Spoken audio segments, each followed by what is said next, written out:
बोलिए हर हर।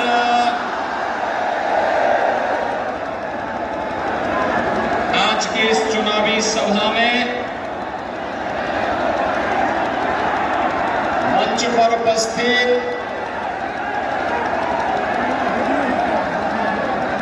भारत सरकार के मंत्री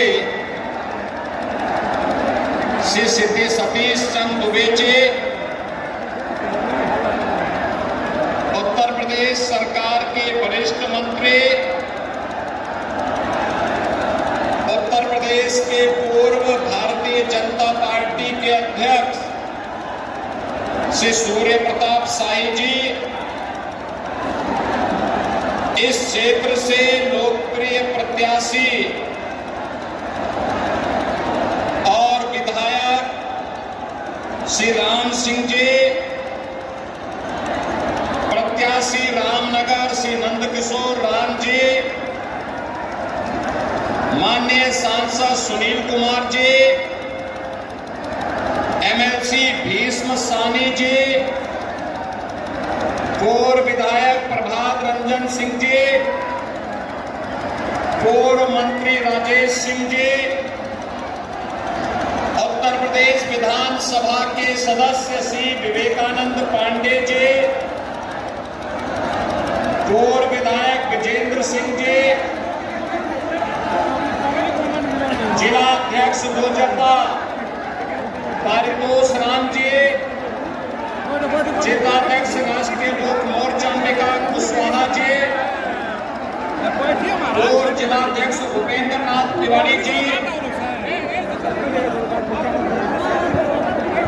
सूरज सिंह जी, श्रीमती रेणु देवी जी, प्रदीप दुबे जी, नगर पालिका परिषद बगहा के सभापति पप्पू गुप्ता जी, पप्पू यादव जी, उप सभापति श्रीमती रश्मि मंडल जी, पशुपतिनाथ गुप्ता जी, आज के इस कार्यक्रम में उपस्थित भारतीय जनता पार्टी,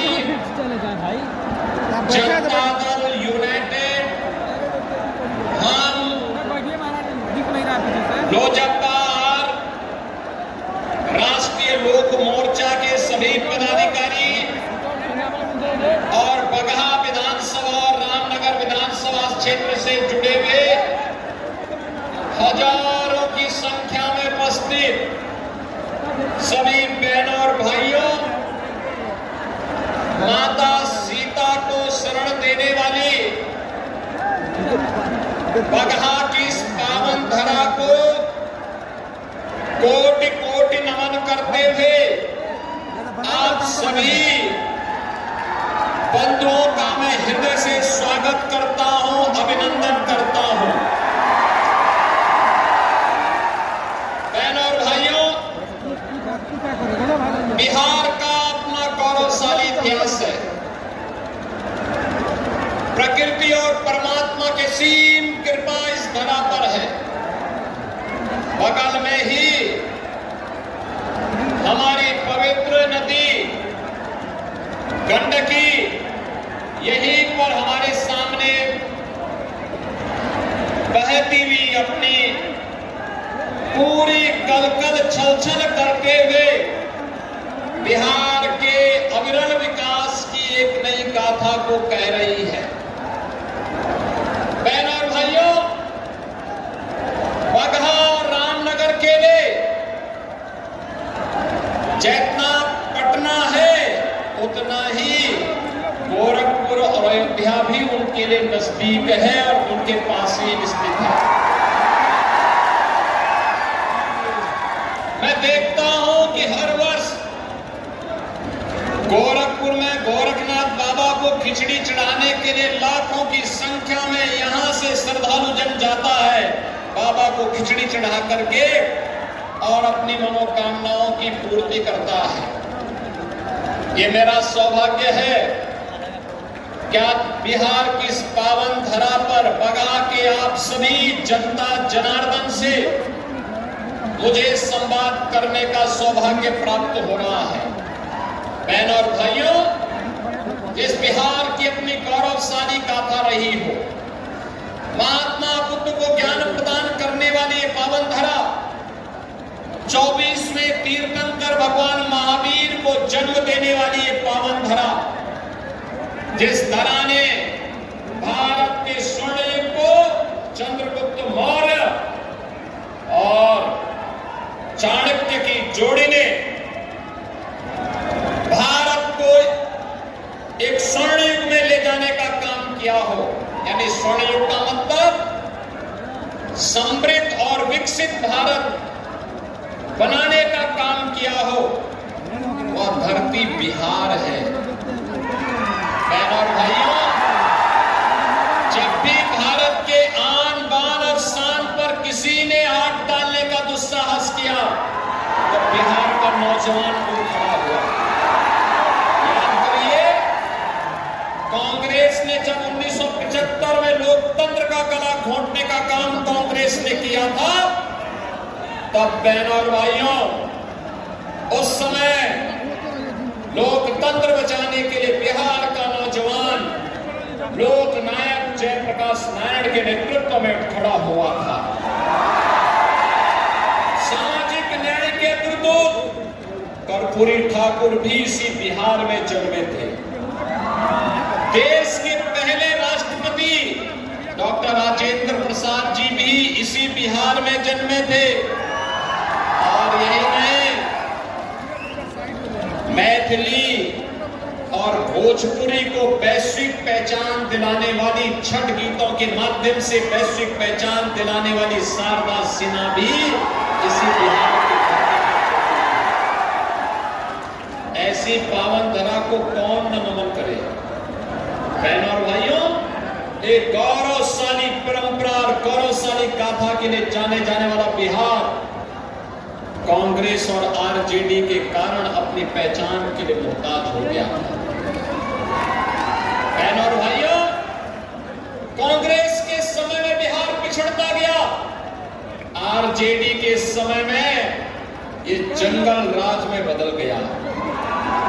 जातीय नरसंहार की घटनाएं, लूटपाट की घटनाएं, अराजकता, अपहरण एक उद्योग के रूप में फल फूल गया था बिहार के अंदर। याद करिए, बिहार के अंदर कैसी स्थिति पैदा हो गई थी। यहां पर अपहरण एक उद्योग हो गया था। 30,000 से अधिक अपहरण की घटना आरजेडी के 15 वर्ष के कार्यकाल में बिहार के अंदर देखने को मिली थी। और बहनों और भाइयों, जब बिहार के नौजवानों ने फिर अंगड़ाई ली, 2005 में नीतीश बाबू के नेतृत्व में एनडीए की सरकार बनी। एनडीए की सरकार ने नीतीश बाबू के नेतृत्व में सुशासन की स्थापना के लिए प्रयास प्रारंभ किया। और आज बिहार में वह सब कुछ है जो बिहार में होना चाहिए था। आज बिहार में सड़क है, आज बिहार में रेल की कनेक्टिविटी है, आज बिहार में वायु की कनेक्टिविटी है, आज बिहार में मेट्रो का भी संचालन शुरू हो गया है, आज बिहार में बिजली है, आज बिहार में पानी है, आज बिहार में गरीब के लिए राशन है, हर गरीब के घर में रसोई गैस का कनेक्शन है, हर गरीब के पास 5 लाख रुपए की स्वास्थ्य बीमा का कवर भी है। बहनों और भाइयों, कार्य करने की इच्छा शक्ति होनी चाहिए। मोदी जी ने 11 वर्ष में भारत को बदल करके रख दिया। आज करिए, भारत, जो भारत एक पिछड़ा देश था, उस भारत को दुनिया की चौथी बड़ी अर्थव्यवस्था के रूप में मोदी जी ने स्थापित कर दिया है। इस साल के अंत में भारत दुनिया की तीसरी बड़ी अर्थव्यवस्था बन जाएगा। और यही नहीं, मोदी जी ने और एनडीए की सरकार ने आज बिहार के अंदर, बहनों और भाइयों, यहाँ पे NIT है, IIM है, एम्स है, इंजीनियरिंग कॉलेजेज हैं, मेडिकल कॉलेज और हॉस्पिटल्स के निर्माण भी युद्ध स्तर पर बिहार के अंदर बने हैं। ये लगातार इस श्रृंखला नए और समृद्ध बिहार को मजबूत बिहार के रूप में स्थापित करने के सामने NDA सरकार के द्वारा बिहार के अंदर किया गया कार्य है। आप सोचो, मोदी जी ने 11 वर्ष में 80 करोड़ लोगों को फ्री में राशन की सुविधा का लाभ, 50 करोड़ लोगों को प्रतिवर्ष 5 लाख रुपए की स्वास्थ्य बीमा का कवर, 46 करोड़ लोगों के बैंक अकाउंट, और यही नहीं 12 करोड़ गरीबों के घर में शौचालय बनाए गए हैं, 10 करोड़ गरीबों को फ्री में रसोई गैस के कनेक्शन बांटे गए हैं। आप मुझे बताओ, एक तरफ मोदी जी के नेतृत्व में विकास हो रहा है, गरीबों का कल्याण हो रहा है, और याद करिए मोदी जी फ्री राशन दे रहे हैं, और RJD के समय राशन तो नहीं मिलता था, बल्कि पशुओं का चारा भी ये डकार जाते थे। और याद करिए, ये रसोई गैस का एक एक कनेक्शन कांग्रेस की सरकार के समय में 50,000 और 30,000 रुपए में बामुश्किल मिल पाता था। आज तो हर गरीब को फ्री में कनेक्शन। बहनों और भाइयों, एक तरफ विकास है, दूसरी तरफ किसानों का सम्मान भी है। देश के अंदर 12 करोड़ अन्नदाता किसानों को प्रधानमंत्री किसान सम्मान निधि का लाभ भी मोदी जी दे रहे हैं। और यही नहीं, लखपति दीदी के रूप में महिला स्वावलंबन का कार्य और उनके सम्मान का काम भी कोई कर रहा है, तो ये NDA की सरकार कर रही है। विकास भी है, गरीबों का कल्याण भी है, और साथ साथ विरासत को भी आगे बढ़ा करके आस्था को भी सम्मान देने का काम हो रहा है।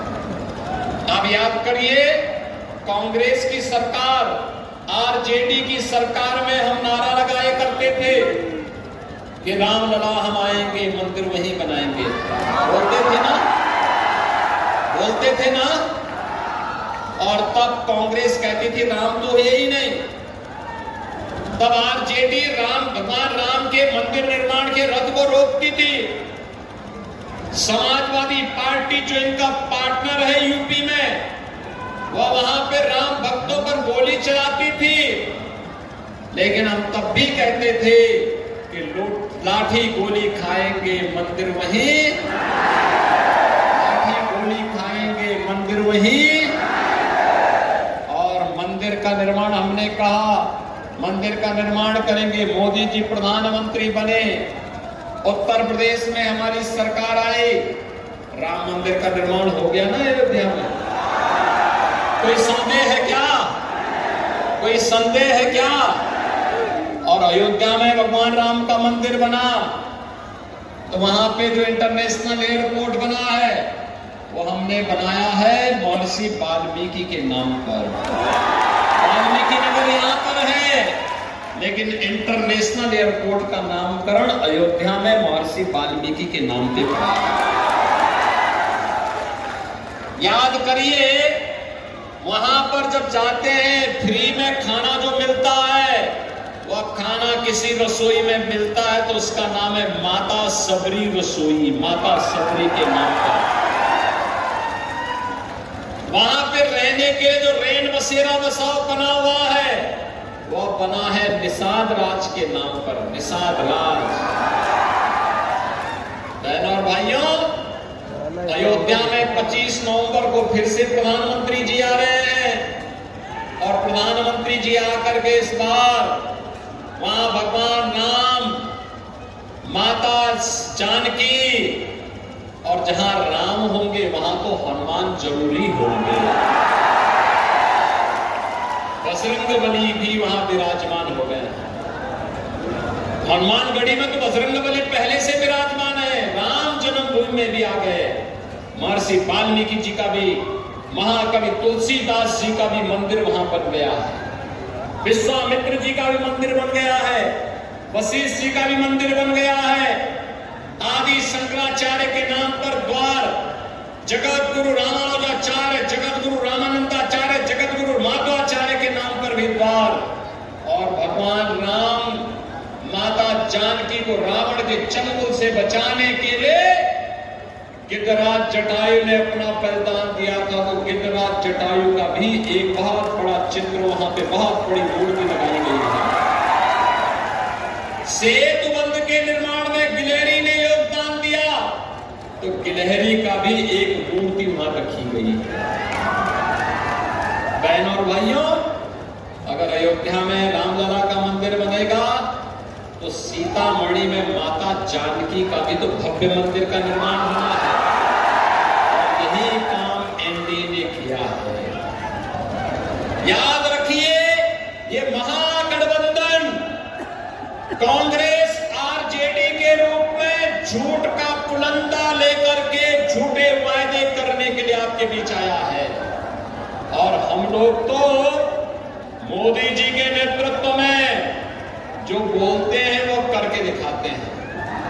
आप याद करिए ना, हमने कहा था ना, माफिया की संपत्ति को जब्त कर देंगे उत्तर प्रदेश में। हमने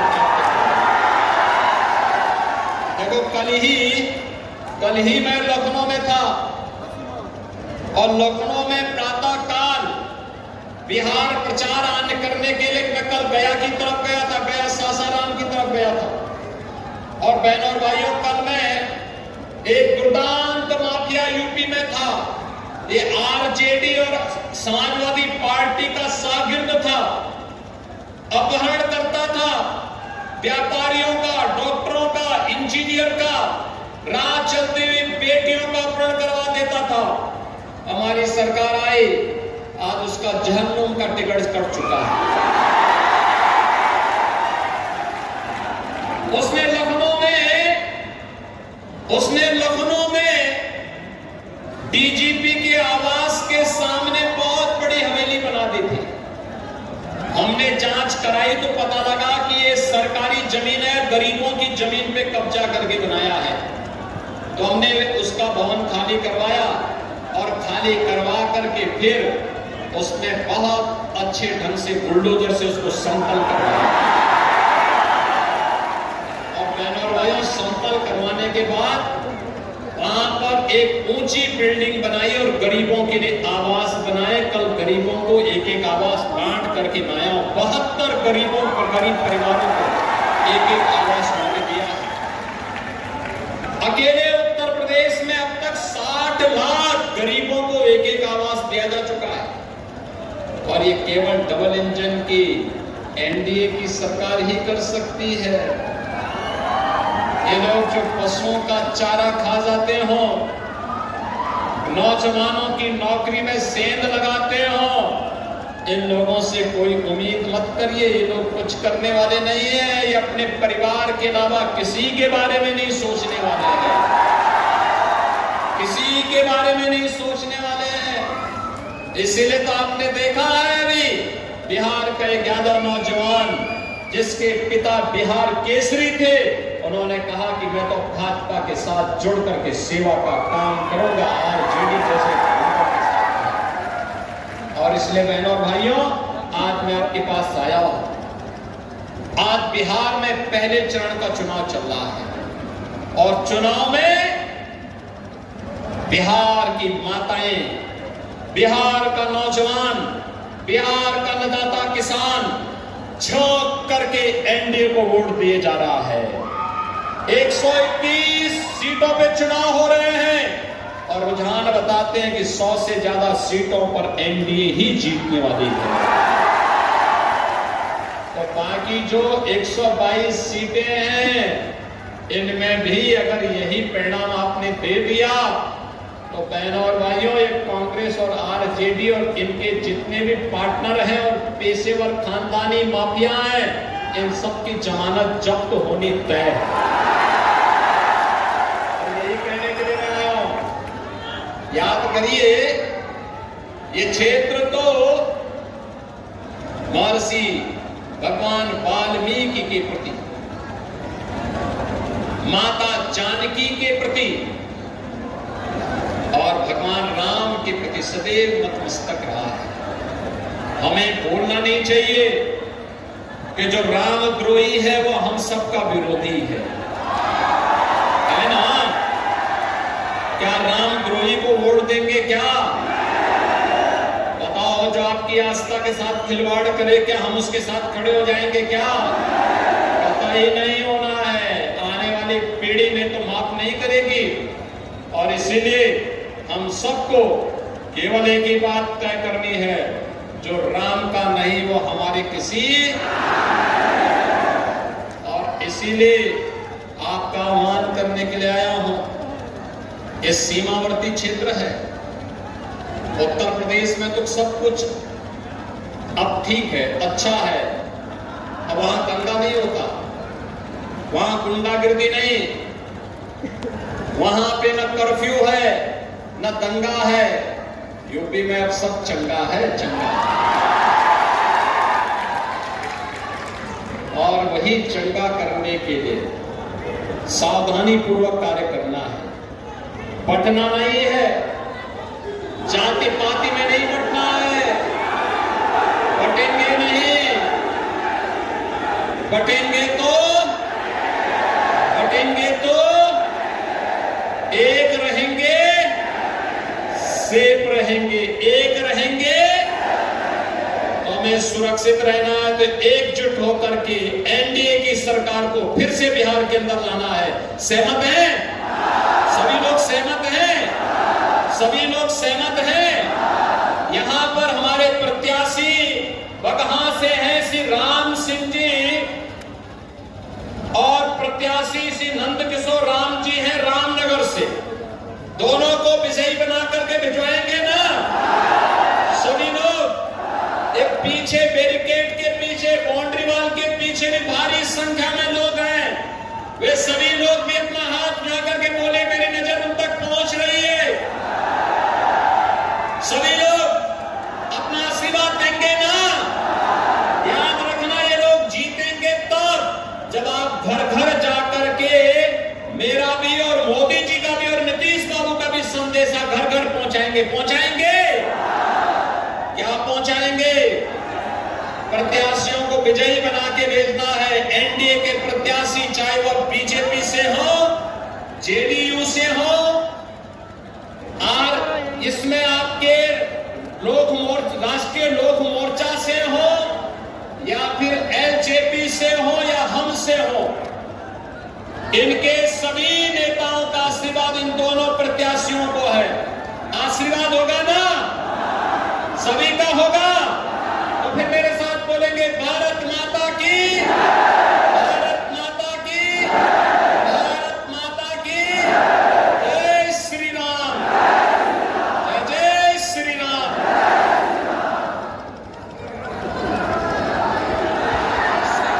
और चंपारण की धरती से जोगी जी को कोटि कोटि प्रणाम। दोनों आदमी एक स्मृति चिन्ह भेंट कर आशीर्वाद ले माननीय जोगी जी से।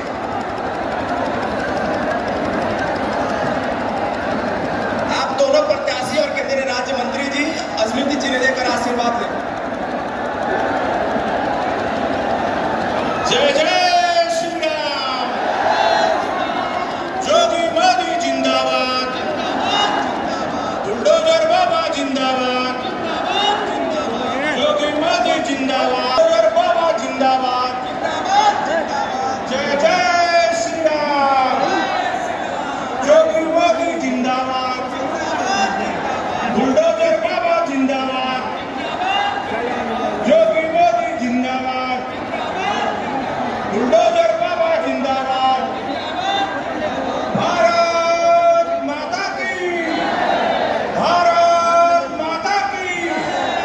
जोगी मोदी जिंदाबाद, बुलडोजर बाबा जिंदाबाद, बुलडोजर बाबा जिंदाबाद।